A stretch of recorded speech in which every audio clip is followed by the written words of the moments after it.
इसी क्रम में अगर कभी आपको पैसिव वॉइस का एक्टिव वॉइस का सेंटेंस दे दे और उसमें इन्फिनेटिव किसको कहते हैं, मतलब अगर V1 फॉर्म, V1 का मतलब वर्ब के फर्स्ट फॉर्म से पहले अगर टू का यूज कर दे तो वर्ब क्या बन जाती है, इन्फिनेटिव बन जाती है।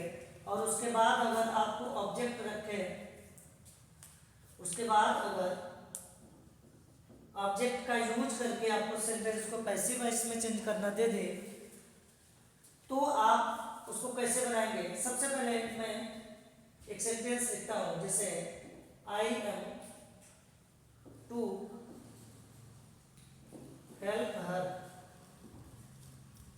अब यहाँ पे नामे भी होता है, सहायता करनी है। आई एम मुझे सहायता करनी है, किसकी, उसकी, तो मुझे उसकी सहायता करनी है। ये जो मेन वर्ब से पहले टू लगाया है इसी को हम लोग इम्पेरेटिव कहते हैं, क्योंकि ये क्रिया के फर्स्ट फॉर्म से पहले टू लगा गया तो इम्पेरेटिव हो गया। तो इस प्रकार के सेंटेंस को अगर आपको पैसिव में चेंज करना हो तो बिल्कुल इजी होता है। अब सबसे पहला स्टेप आपको पता है कि ऑब्जेक्ट को हम सब्जेक्ट बनाते हैं, तो हर को सब्जेक्ट बनाएंगे तो सी हो जाएगा, और जिस टेंस में रहता है उसी टेंस में लिखना है।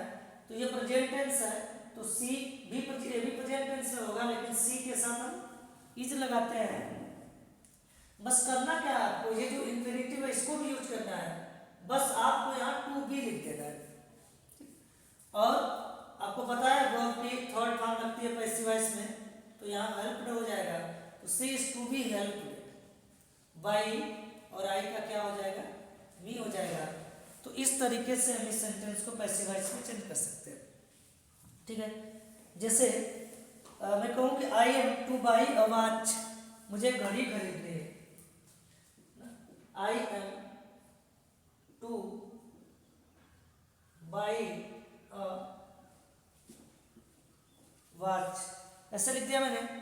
अब इसे हमें अगर पैसिव वॉइस में चेंज करना हो तो इजीली कर लोगे आप, कुछ करना नहीं है। इम्पेरेटिव है तो टू भी हो जाएगा, तो यहाँ से शुरू करेंगे।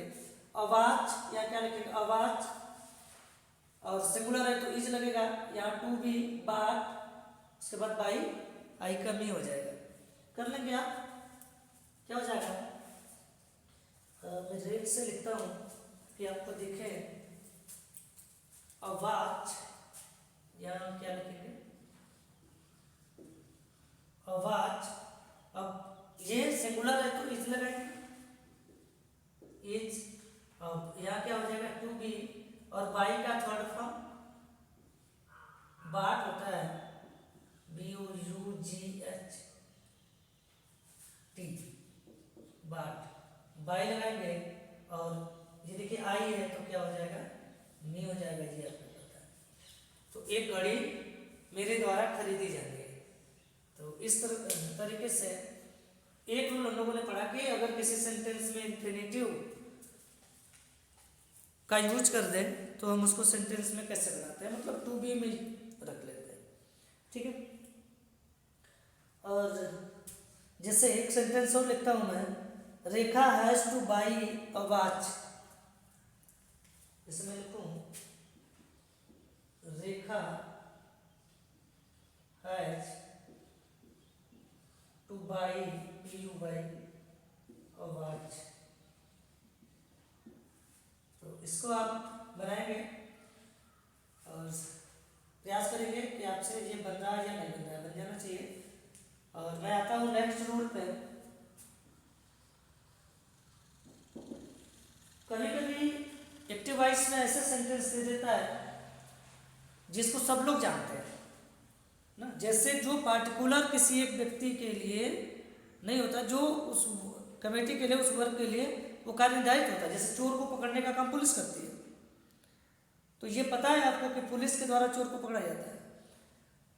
तो ऐसे पार्टिकुलर वर्ग अगर आ जाए तो उसमें बाई का यूज नहीं करोगे आप, कुछ भी नहीं करोगे। जैसे मान लो कि हम कहें someone has stolen my pen।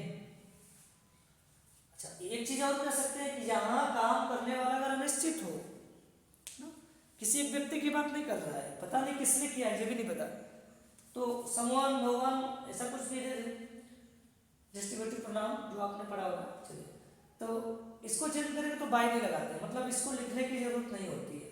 अब यहाँ क्या लिखेंगे, my pen has been stolen, बस आपका यहाँ तक बनेगा। तो ये सेंटेंस क्या बन जाएगा पैसिव में, माई पेन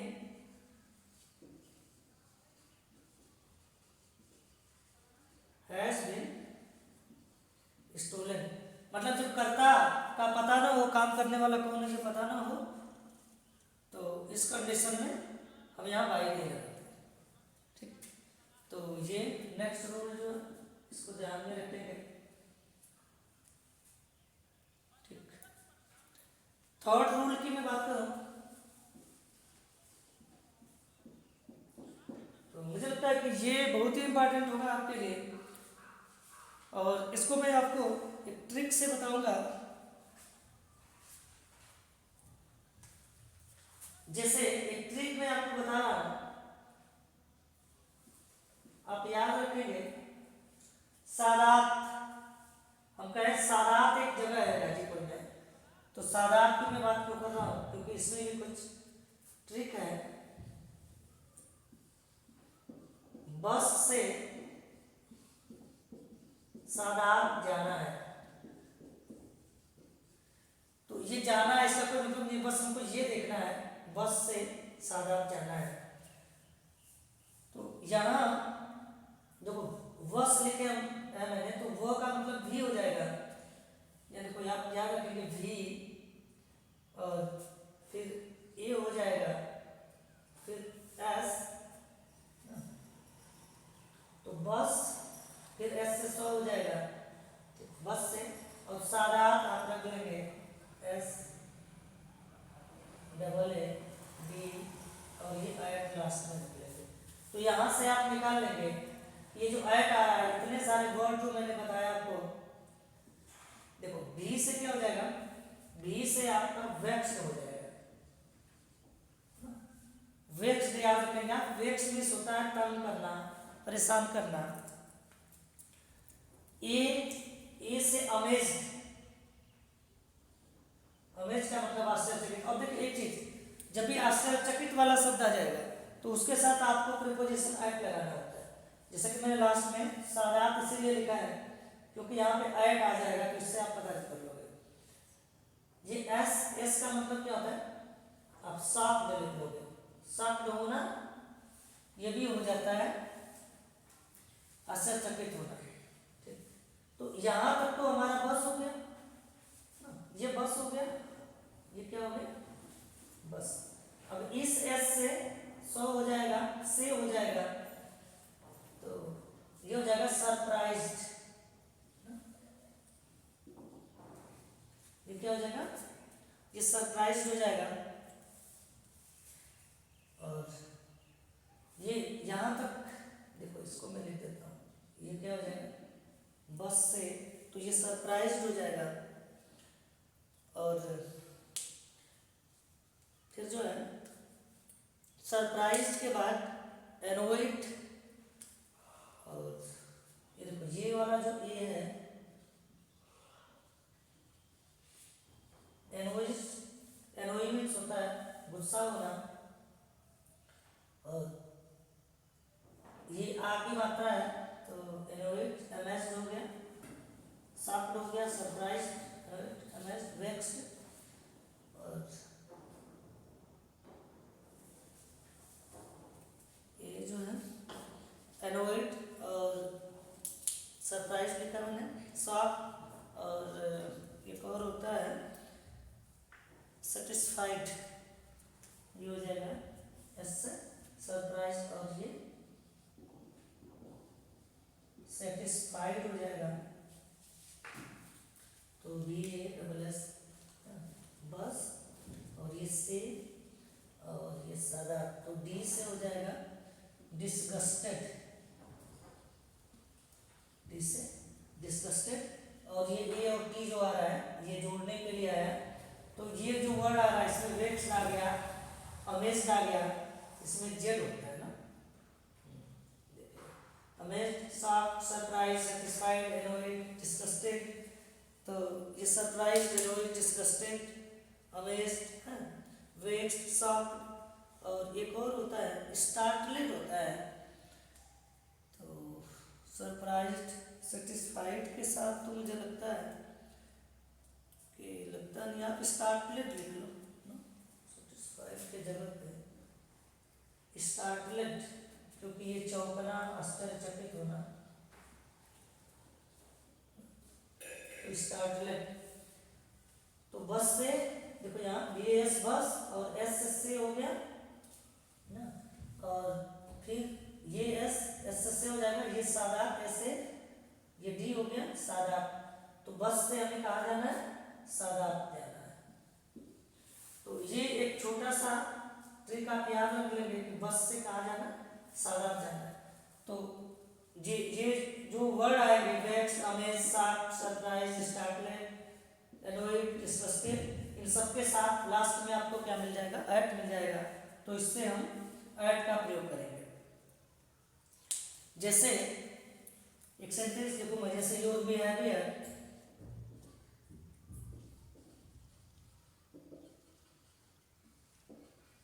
सरप्राइज्ड मी, ऐसे आगे सेंटेंस दे दिया।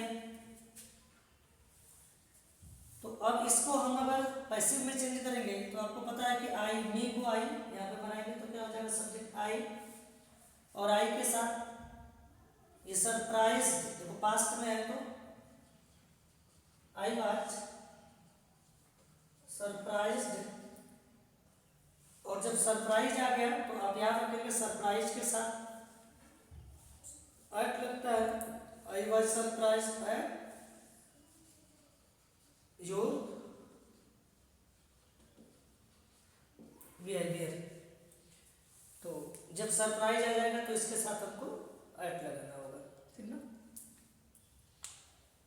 तो इस बात को ध्यान रखेंगे कि जब भी किसी सेंटेंस में surprise, annoyed, disgusted, amazed, shocked, vexed, startled इत्यादि शब्दों का प्रयोग कर दें तो उस कंडीशन में हम क्या करते हैं, ये एट लगाते हैं, ठीक।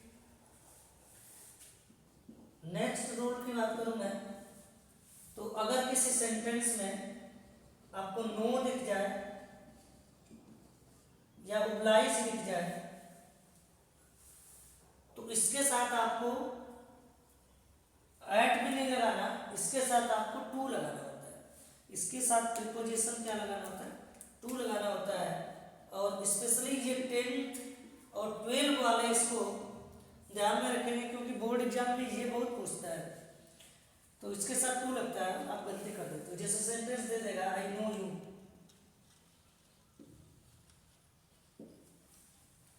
ऐसे सेंटेंस दे दिया तो आप इसको क्या बनाओगे, ये यू पहले जाएगा यहाँ पे तो क्या हो जाएगा यू, जेन टेंस है तो आर लगाएंगे, इसका थर्ड फॉर्म नोन और टू मी हो जाएगा। इसको ध्यान रखेंगे, यहाँ बाय नहीं लगाएंगे, यहाँ पे क्या लगाते हैं, यहाँ पे टू लगाते हैं। जैसे आपने देखा होगा I am highly obliged to you लिखा जाता है ना, तो नो और ओब्लाइज्ड कहीं पे आ जाए तो उसके साथ टू लगाते हैं, ठीक। इसी तरह से अगर किसी सेंटेंस में इंटरेस्ट या कंटेंट की बात कर दें तो इन दोनों के साथ हमको इनका प्रयोग करना होता है। इम्बॉडीड भी आता है, हम इम्बॉडीड के साथ भी यूज करते हैं। स्पेशली ये दो आप याद रखोगे क्योंकि एग्जाम में ये चीजें आती है। तो इंटरेस्ट और कंटेंट अगर आ जाए तो कंटेंट मतलब भरा हुआ ना, जैसे हम कहें गिलास दूध से भरी हुई है तो milk is content in the glass, तो यहाँ पे कंटेंट भरा हुआ है। और interest I am not interested in this movie, तो वहाँ पे इन लगाते हैं। तो ये चीज ध्यान रखेंगे। इसके अलावा जो आपको मिलेगा तो उसके साथ आप विथ लगाओगे, इन वर्ड्स के अलावा कुछ मिलेगा तो आपको याद रहेगा कि विथ लगाएंगे, इसलिए मैं उसको ट्रिक नहीं बता रहा। बस इसको जब याद कर लेंगे तो वो अपने आप याद हो जाएगा कि इसके साथ एट लगाते हैं, बाकी कोई आएगा तो विथ लगा देंगे। और ये नो और ओब्लाइज आ जाए तो उसके साथ टू लगाएंगे। इंटरेस्ट और कंटेन आ जाए, देखो कंटेन में एक याद रखेगा, यहाँ पे इन पहले से होता है, कंटेन में आई एन यहाँ लास्ट में दिया होता है, तो इससे भी आप इसको याद रख सकते हैं। और यहाँ इन पहले होता है शुरू में, तो ये इन इसमें दिया होता है कि इंटरेस्ट आएगा तो इन पहले दिया है तो इन लगेगा। कंटेन टीन इन पहले इसमें आ रहा है लास्ट में, तो इसके साथ इन लगेगा। तो आप इसको यहाँ से याद रख लेंगे, ठीक है ना, ये याद हो जाएगा ना, इसको याद रख लीजिएगा, ठीक है। नेक्स्ट रूल की मैं एक रूल और बताऊंगा ताकि आज हम लोग पैसिव वॉइस को खत्म कर लें और नेक्स्ट डे से हम लोग नेक्स्ट चीज पढ़ें। अभी एक मेरे स्टूडेंट के द्वारा मैसेज किया गया था कि सर क्वेश्चन आंसर को स्मार्टली कैसे लिखते हैं, ये मैसेज पहले भी आया था, लेकिन मुझे समझ नहीं आ रहा है कि आप कौन से क्लास की बात कर रहे हो, इंटरमीडिएट की या 12th की। तो अगर आप वीडियो देख रहे हो तो एक बार जरूर लिखिएगा कि आप क्या कहना चाह रहे हो। एक रूल और बताऊंगा, ये मैं आपके लिए इंपॉर्टेंट होगा कि अगर किसी सेंटेंस में इट को डमी सब्जेक्ट कहते हैं,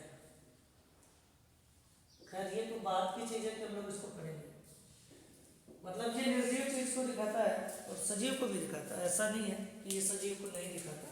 तो अगर ये भ्रम है आपको कि ये सजीव को नहीं दिखाता तो आज से ये भ्रम नहीं होना चाहिए। इट अगर लगा के दे दे, जैसे हम कहें कि it is time to take tea, it is time to take tea, या चाय पीने का समय है, तो देखिए यहां भी इंफिनिटिव है ना, लेकिन सेंटेंस को इट से शुरू किया, तो ध्यान दीजिएगा।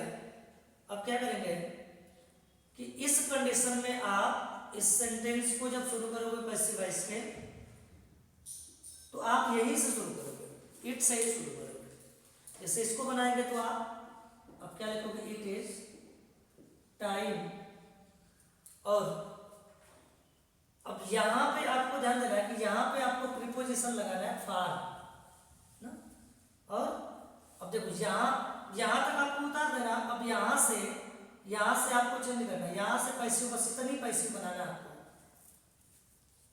ठीक, ये ध्यान रखिएगा, पैसिव यहां से बनाना है आपको। तो अब यहां लिखेंगे टी को, और अभी मैंने बताया इंफिनिटिव होगा तो ये टू भी हो जाएगा, और उसके बाद इसका थर्ड फॉर्म टेकन। समझ में आ रहा है, it is time for tea to be taken, यह समय किसके लिए है, चाय पीने के लिए है। समझ में आ रही है, चलो ऐसा सेंटेंस अगर कहीं मिलता है तो मैं आपको जरूर बताऊंगा। अच्छा, it is time to close the office, it is time to close the office, it is time to close the office. तो जैसे इट देखा, आपको पता है कि हम यहाँ इंफिनिटिव तक का ऐसे ही था, यहाँ तक का उतार लेंगे, ठीक।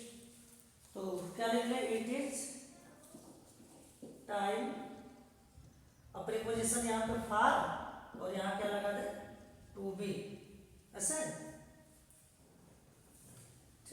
इट इज टाइम फॉर, अब यहां तक जब हम बना लिए तो अब यहाँ क्या करेंगे, इस ऑफिस जो है, ये जो ऑफिस है इसको यहाँ लाएंगे, ठीक, ऐसे करते मत करिएगा कि इसको यहाँ इस ऑब्जेक्ट को सब्जेक्ट बनाएंगे ना, और उसके बाद टू बी क्लोज्ड, मतलब ये जो है ये लास्ट में जाएगा, ये पहले आएगा, तो यहाँ से हम ऐसे बनाते हैं। तो क्या हो जाएगा, it is time for the office to be closed, मतलब यह ऑफिस बंद करने का समय है, ठीक। तो ये कुछ चीजें हम लोगों ने सीखा जो पैसिव वॉइस में काफी इंपॉर्टेंट हो जाती है। और एक प्रकार और मैं बताऊंगा जो क्लासेज में कभी कभी दे देता है, तो मैं उसको भी बता के अभी और इसको खत्म करना चाहूंगा।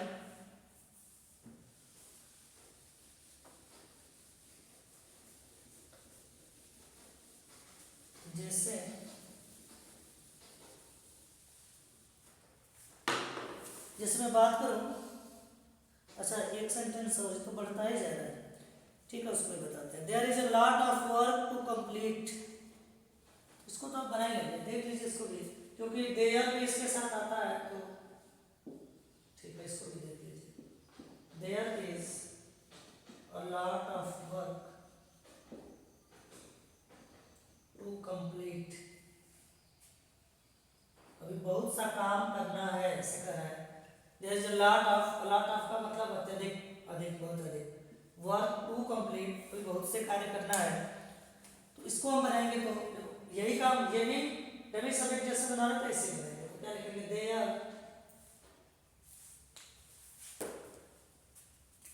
There is a lot of work, या क्या लिखेंगे, टू बी कंप्लीटेड ना। तो इस सेंटेंस को अगर देयर आ जाए तो आपको सीधा सीधा बना देना ना, there is a lot of work to be completed, ठीक है। एक सेंटेंस और लिखता हूं मैं, there is no milk to waste, there is no milk to waste, there is no milk to waste, इसको आप बना लेंगे, बनाइए। देयर इज नो मिल्क, यहाँ क्या हो जाएगा, टू बी, और इसका थर्ड फॉर्म, तो इस तरीके से बना लेंगे। एक टाइप और मैं बताऊंगा, जैसे क्लास में सेंटेंस देता है कभी कभी, इसमें कहूँ कि I asked Rani if she went to Jaipur, तो आई आस्क्ड सेंटेंस दिया इसमें, I asked Rani if, I asked Rani if she, क्या दिया, I asked Rani if she went to Jaipur, I asked Rani if she went to, चलिए भाई मधुबनी लिख देते हैं, क्या करना है। मैंने रानी से पूछा कि क्या वो मधुबन जाती थी, ऐसा हो गया ना। तो देखिए एक चीज ध्यान रखिएगा, आई आस्क्ड रानी, तो मैंने रानी से पूछा, मतलब मेरे द्वारा रानी से पूछा गया, तो यहाँ इस घबराना नहीं, ये वाला जो है सेम टू सेम आपको ऐसे लिख देना है, इसमें कुछ करना ही नहीं है आपको ना। तो क्या हो जाएगा, रानी वाज आस्क्ड, अब इतना आपको करना है, तो यहाँ क्या लिख देंगे, रानी वाज आस्क्ड, और इसको आपको ऐसे उतारना है, if she went to Madhuban, Rani was asked, अब रानी से पूछा गया कि क्या वो मधुबन जाती थी, तो इस तरीके से एक सेंटेंस और लिखेंगे, उसके बाद खत्म करेंगे। करा they asked me if I knew his address ना, आई दे आस्क्ड मी, लिखेगा इसको, they asked me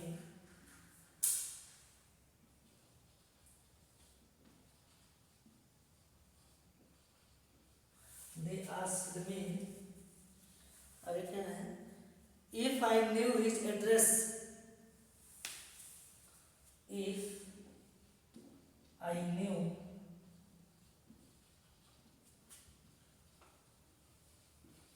his address ना, तो आपको पता है यहाँ से बनाएंगे तो क्या हो जाएगा, I was asked if I knew his address, तो इस तरीके से इसको पैसिव वॉइस में चेंज कर लेंगे, ठीक। तो मुझे लगता है कि अब तो हम लोग इसके बेसिक सारे रूल पढ़ ही लिए हैं, ठीक है। अगर इसके अलावा कोई ऐसा सेंटेंस आता हो जो पैसे में आपसे न बन पाए, तो आप एक कमेंट जरूर ड्रॉप करेंगे। Thank you. For watching my video.